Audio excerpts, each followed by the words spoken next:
अस्सलाम वालेकुम रहमतुल्लाहि व बरकातुहू। दोस्तों, मैं हूं आपका भाई हाफिज़ गुलाम मुस्तफ़ा सऊदी अरब से। अगर आप लोग हज 2027 का इरादा रखते हैं तो कई सवालात हैं जो आप लोगों को बताने हैं। बहुत सारे लोगों ने पूछे हैं। भाई ने पूछा है रजिस्ट्रेशन क्या होती है, कैसे करवानी है। दूसरे नंबर पर पासपोर्ट रजिस्ट्रेशन के वक्त आपके पास होना ज़रूरी है या नहीं।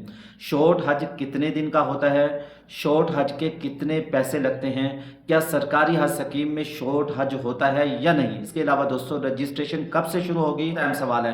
पासपोर्ट हम कौन सा बनवाएं। एक बहन ने यह सवाल किया, अगर किसी के साथ महरम नहीं है, दिल में बहुत ज़्यादा तड़प है, तो उनको हमारा मशवरा ये है, आप लोग सुन लें। प्लीज़ वीडियो को आखिर तक पूरा सुन के जाइएगा। चैनल पे नए हैं, चैनल को लाइक और सब्सक्राइब ज़रूर कर दें। अल्लाह ताला आप लोगों को जज़ाए खैर दे और अपने घर में बार बार बुलाए। आमीन कमेंट्स बॉक्स में ज़रूर लिख दीजिएगा। पहले नंबर पर रजिस्ट्रेशन क्या होता है और इसका क्या तरीकाकार है। हज 2027 के रजिस्ट्रेशन का अमल ऑनलाइन नामजद बैंकों के जरिए होगा।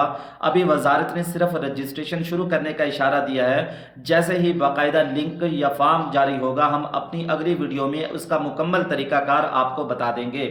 तो आप लोगों ने इंतज़ार करना है। इंशाल्लाह हमारे चैनल के साथ जुड़ जाइए। हम आप लोगों को गाहे बगाए हज 2027 के मुतालिक आगाह करते रहेंगे।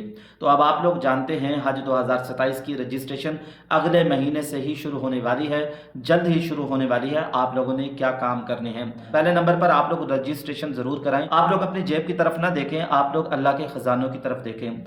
आप लोगों का जो काम है वो रजिस्ट्रेशन करवाना। आप जितना कर सकते हैं करें, अल्लाह आपको ज़रूर बुलाएगा। इसके अलावा बहुत सारे लोगों ने कमेंट्स बॉक्स में दुआओं का कहा था, हम आप लोगों के लिए दुआएं कर नेक्स्ट दिनों के अंदर उम्रे के लिए भी जाएंगे और आप लोगों का नाम लेके दुआएं करेंगे। अल्लाह ताला हर एक शख्स को अपने घर की बार बार ज़ियारत नसीब फरमा। अगर आपकी सच्ची तरफ है तो अल्लाह आपको ज़रूर अपने घर में बुलाएगा। दूसरे नंबर पर लॉन्ग हज कितने दिन का होता है। लॉन्ग हज 38 से 42 दिन का होता है, या आप लोग समझ लें। इसके अलावा दोस्तों, शॉर्ट हज का खर्चा कितना होता है।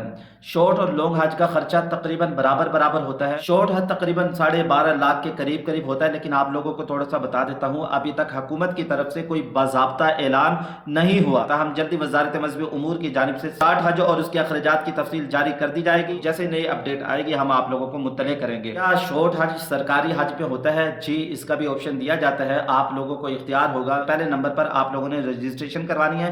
रजिस्ट्रेशन करवाने के बाद आप लोगों को इख्तियार होगा, आप सरकारी में हज करना चाहते हैं या प्राइवेट में। आप लोगों ने खुद चुनना होगा, क्योंकि जानते हैं हज में मुशक्कत भी आती है और एक लंबा खर्चा होता है। आप लोगों ने अपनी जेब को देखकर आप लोगों ने खुद इसका फैसला करना है, आप सरकारी से हज करना चाहते हैं या प्राइवेट से हज करना चाहते हैं। अल्लाह ताला ने अगर आपको माल दौलत दे रखा है, वसअत दे रखी है, तो आप लोग सहूलत वाला हज करें। जितना खर्च करेंगे अल्लाह आप लोगों को दुनिया आखिरत में दोगुना करके देंगे। पासपोर्ट कौन सा बनाएं, एक तो ये सवाल है। दूसरा, रजिस्ट्रेशन के वक्त पासपोर्ट क्या होना जरूरी है। आप लोग पहले नंबर पर सुन लें, दोनों पासपोर्ट, ई पासपोर्ट और MRP हज के लिए बिल्कुल दुरुस्त है। हम अगर मुमकिन हो तो ई पासपोर्ट बनवाएं, क्योंकि ये ज्यादा जदीद और महफूज है, जिससे इमिग्रेशन का अमल आसान हो जाता है। ई पासपोर्ट बनवा लें, ये ज़्यादा बेहतर रहेगा। इसके अलावा दोस्तों, रजिस्ट्रेशन के वक्त आपके पास पासपोर्ट का होना ज़रूरी है।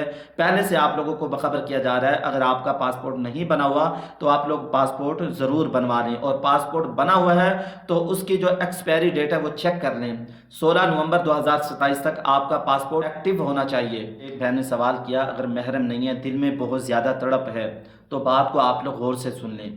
कानूनन तो आप लोग जा सकते हैं, लेकिन शरअन नहीं जा सकते। अभी वक्त पड़ा है, महरम तलाश कर लें। महरम के साथ जाएंगे तो आपको फ़ायदा ज़्यादा होगा। बग़ैर महरम के जो औरतें यहाँ जाती हैं, बहुत सारी तकलीफ़ होती है, उनको बहुत सारी परेशानियों का सामना करना पड़ता है। इसके अलावा दोस्तों, अगर आपके वालिदैन बूढ़े हैं, जिनकी उम्र 60 से 70 साल है, उनको हज पे बिल्कुल न भेजें। उनके साथ कोई रहबर भेजें। बेटा साथ आए तो वो बेहतर है। वो बेटा जो फर्मा बरदार हो, बाप की इज्जत करना जानता हो, यहाँ के उनसे गुस्से ना हो और उसका दिमाग भी ठंडा हो, ऐसा बेटा साथ आए, बाप को हज कराए। बाप के हज का भी सवाब मिलेगा, अपने हज का भी सवाब मिलेगा। अगर आप लोग कुछ पूछना चाहते हैं, आपके सवालात हैं, तो कमेंट्स बॉक्स में पूछ सकते हैं। इंशाअल्लाह मैं वीडियो की सूरत में भी और कमेंट्स की सूरत में भी जवाब देने की कोशिश करूँगा। अस्सलामु अलैकुम व रहमतुल्लाहि व बरकातुहू।